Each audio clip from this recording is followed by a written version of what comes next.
Good day, everyone. Welcome to today's Startup Stories event together with the ZHdK and the Z-Kubator. We are super excited to have all of you here today and to hear the startup stories of BeAwear and FEEY. My name is Verena Ziegler. I'm the co-founder of BeAwear, which is a fashion tech company, a startup.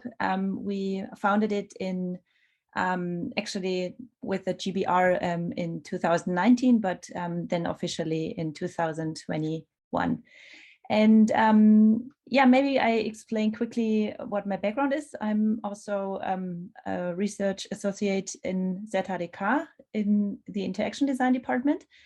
And I did my PhD in Linz at the University of Arts there, and in collaboration with the University of Applied Sciences in Constance. And I kind of explored in my research how can we use new technologies, new ways of production to make our ways of consuming and producing more sustainable.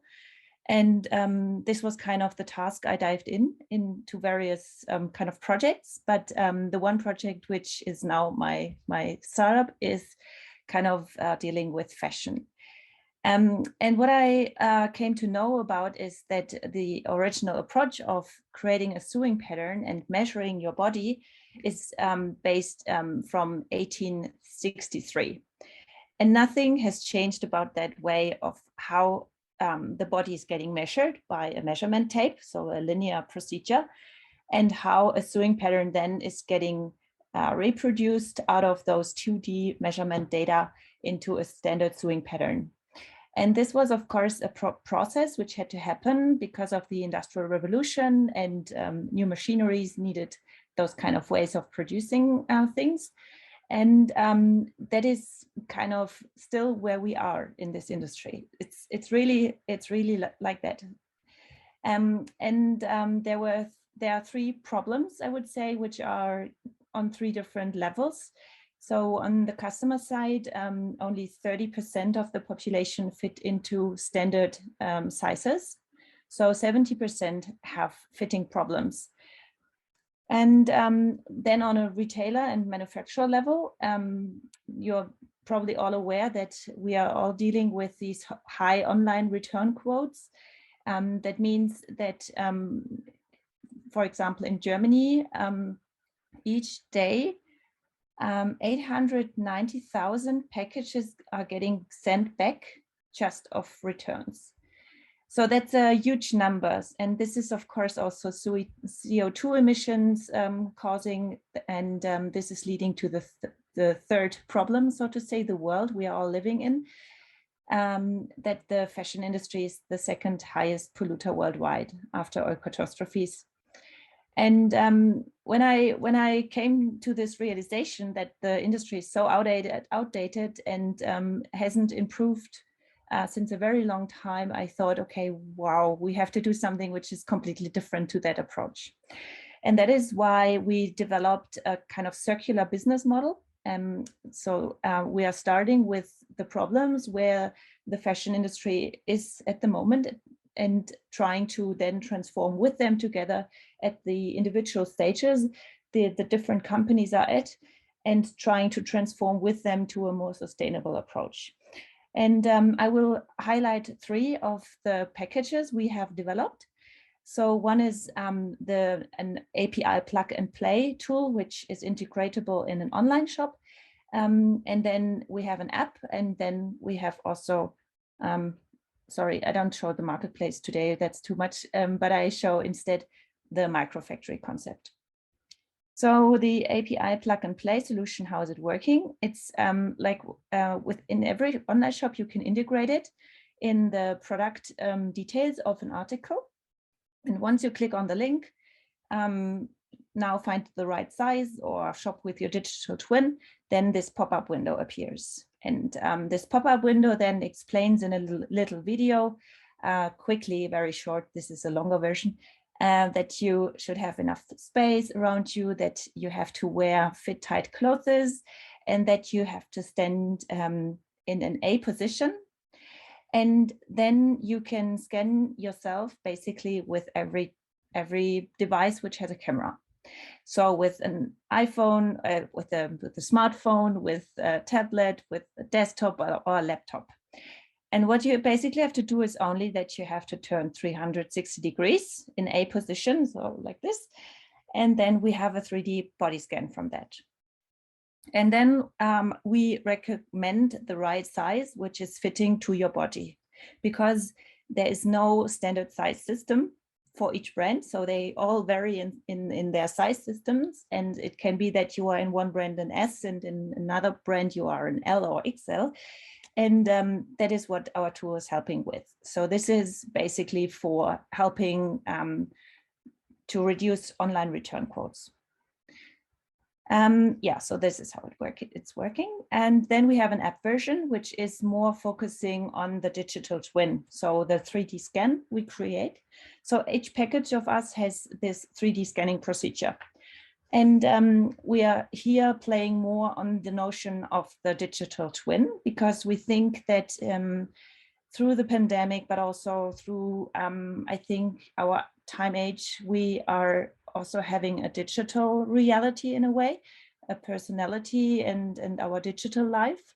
And I think it is kind of critical that if in the digital world you are kind of Lara Croft or Tarzan body, and in real life you're maybe not. And I think it's not good if we split up too much the digital life from the physical life, and therefore we wanted to do something that is also bringing the physical body, your real body, into the virtual world. So what we've developed is that you can, out of this 3D scan, you have the possibility to design your face, your skin color, because we can see that from a scan. And also we wanted to erase, out of security issues, we wanted to erase the face. So that is what then the customer can do, that it's playing with its personality, but the body proportions, the body figurine, that all stays the same. It's not changeable. And then we offer like different shops who have already are working with CAD data, so 3D data sets, that we have a virtual try on. So you can, on your individual body, try those items, which you then can either buy as NFTs, or that you can maybe pre-order, that then the things are getting produced in order, so to say, that it's more sustainable, that just a bunch of yeah, I don't know how many pieces are getting produced based on the order. So that is kind of the second step of a bit of a business model, which is new, that you don't have the produced clothes sitting in a stock in a big industry firm, but that it's getting produced after it is ordered. And then the third step, which is the most radical one, I would say, and is a future kind of investigation, is then not the marketplace, but sorry, the microfactories. So we are in a few different networks, and we are currently at the moment building microfactories. We are building one microfactory in Nuremberg, which is in Germany. And there's also a T7 project, which is in Ruhrpott, which is in the north of Germany. And there it is the lignite exit, so the Braunkohleausstieg. That's a big area where they have a lot of people employed, and they want to look for new concepts to employ still their people, and that is why they are building there a huge microfactory network. And in those networks, we are with our software technology involved. So that means that we kind of out of a store advance the store, and that means that you can either scan yourself in the store or with our device at home and bring your scan with you, and that you have then the ability on the screens to see different clothes, and that you can change them, adapt them, and you can see here also there are some fabrics. You can put the barcode on it on the screen, and then you see different fabrics displayed on the clothes you are going to shop for. And once you are satisfied with the design you've created of this outfit, then you can say, now I want to buy it. And then it is getting sent directly, the data, to a 3D printer, like a cutter, so that the fabric is cut out directly on a cutting plotter.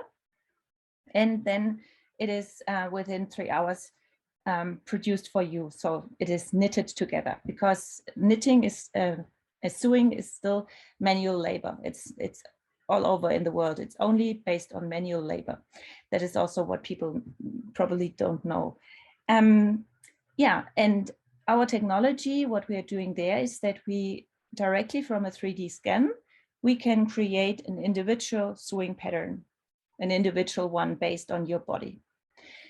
Yeah, so that is kind of what we're doing. And this is then possible also for like micro businesses to participate in, that they get a structure where they can produce little bunches of their fashion outfits, and that it's more a decentralized way of producing locally again. Yeah, so that's our team. My co-founder is Dr. Frauke Link. She's a mathematician, and we founded the company, and we have a few programmers in Konstanz, where we are sitting, but also in Kreuzlingen in another office. And we also have part-time staff which are developing for us, mostly IT nerds. Yeah, so that is kind of what we do. So yeah, thank you for listening. And I think you have to wait with your questions until Severin is done. Okay. Amazing. Thank you, Verena. Yes. So my name is Severin. I actually graduated in 2018 from ZHdK. So I studied there interaction design. I was actually one of Verena's students, funnily enough. And yeah, after that I worked in an IT company, mainly as a app and web designer. And yeah, and then the big switch came. And the switch went into the plant world, which might not be so obvious for someone working more on the digital side, but actually I think it's one of those fields where the digitalization has not yet arrived. So it was a super cool, or it still is a super cool playground. And yeah, I just want to take you on this journey that we did from late 2019. That was actually when we started.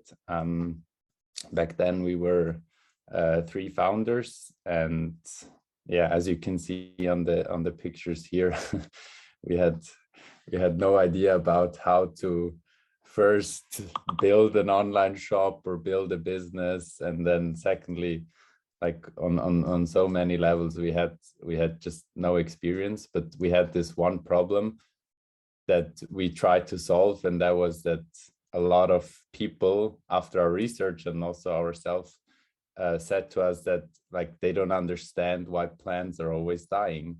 It's this one thing where like if you, like when we did our research, if you ask 10 people like what are your experiences with plants, at least half of them say, yeah, I mean, I really like them, but they're always dying. So that was kind of our problem that we tried to solve, or still are trying to solve with FEEY. And then it really started out as a weekend project. We just worked on evenings on it. As you can see on the images here, we also started from an apartment in St. Gallen. We did all the pictures there. We went in the morning to buy the plants. So it was all super like just bootstrapped. We just went after it, looked for softwares to build an online store, and went from there. And then basically in the beginning of 2020, when the first lockdown in Switzerland occurred. That was actually when things got pretty crazy. So yeah, a lot of people think we started with FEEY because of the Corona crisis, but that was actually not the case. We just tried to manage our way around it as good as possible. So in 2020, we moved from the apartment to a bigger warehouse, and then we moved again because we had no idea how many space we would need, so we just went small baby steps. So now we're also experts in how to move plants from A to B. But yeah, as you can see on the pictures here, it got a bit more professional. So we started also to hire some people. Until then it was all done from ourselves. But then we had this, from the beginning, we had this this vision of not only being an online shop, but actually to be this one place where if you're struggling with plants, or if you need to know anything about plants, that's where you will be, where you'll find enough information. So focusing on content was from the beginning one of our big tasks, because as I mentioned in the beginning, like one thing about plants that you need to know is, first of all, from our perspective, plants are being sold in the wrong way. So they're always sold as a raw product. So maybe you know these orange pots that you can see everywhere. That's how that's also how we get them from the production centers. But that's actually not a finished product, because like the soil in there is not created for a plant to stay in there for like a long time. That's really just to make them grow while being in the production. And then also the second big thing is, the one thing I also mentioned already, is that if you actually look at a plant as a living being, you need to have some kind of support if you want to keep it alive. And we really like to make this comparison with, if you have a pet, it's obvious for you that you have a place where you can go if the pet is sick or if you have questions. Whereas for plants, it's always this, it's sick, I'm gonna throw it away and buy a new one. So that's why we decided that if we want to sell plants, we also want to offer the service that you can always find information, ask us if you're struggling, so that you can keep your plants alive. So then this journey continued to more of how it is today. We moved again in the end of 2020 to the place we are right now. We're actually going to move our office in 2 weeks from now, because space is getting short.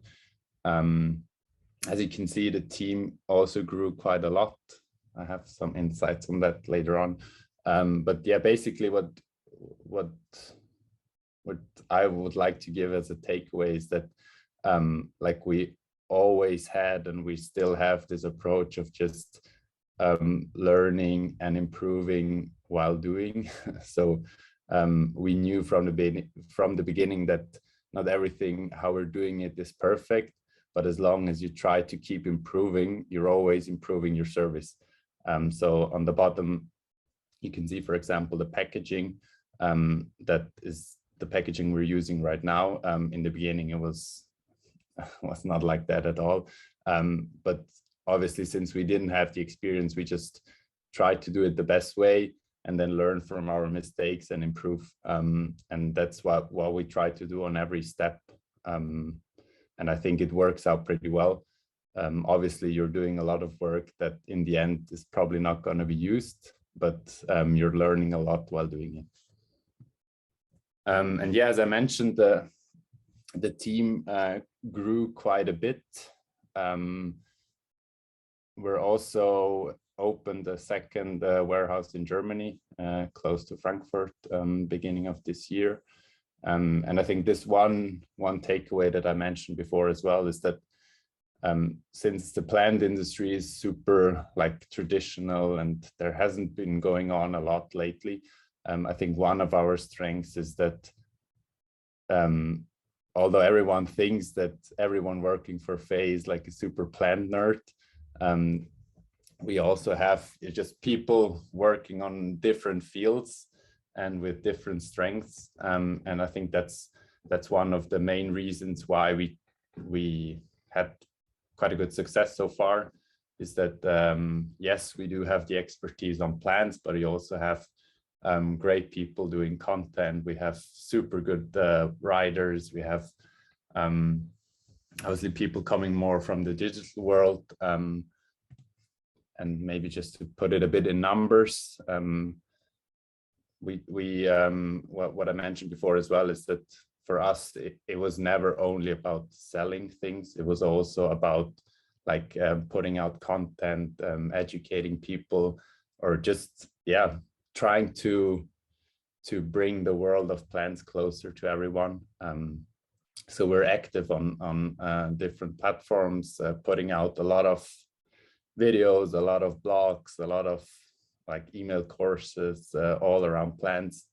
So yeah, we really want to be this one hub where if you're struggling or if you want to improve your knowledge or whatever, all around plants, you'll find probably something that that can help you on FEEY.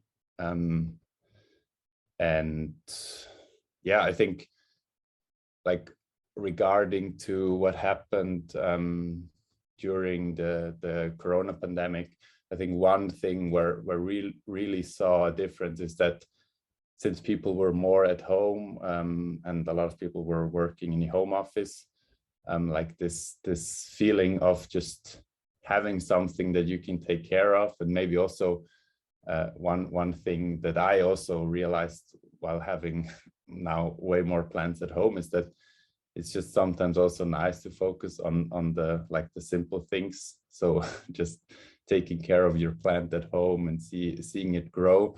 It sounds super super simple, but I think sometimes the simple things are the good things. So yeah, that's why for us it was never really only about selling plants. It was also about like, yeah, showing the world that it's a super cool product. And yeah, I just have this small slide. I don't want to go too deep into like numbers and stuff, but I think we get daily messages of people that are super happy to having discovered this new passion or this new hobby. And I think it's one of those, yeah, things that motivates us as well, that you can see that actual real people are having or enjoying what you're doing and making use out of it. So yeah, that was or still is one of the things that keeps us going, to just get a lot of nice feedback and yeah, having this conversation with our community that's always ongoing. So yeah, I really like this part of the whole journey, that you can see that even though sometimes are small things that we improve, but we still kind of make people smile, even though, yeah, as Philip mentioned in the beginning, the times are super crazy. So yes, that's it. I don't know. And with that, I would like to thank all of you for joining event today, and just in the name of Startup Campus and the consortium, so every university or technopark that is behind Startup Campus, I'd like to thank you for being here today, for listening to the stories and for asking your questions. And a big thank you to Verena, Severin, and Philip for joining and sharing your insights with us. Thank you so much.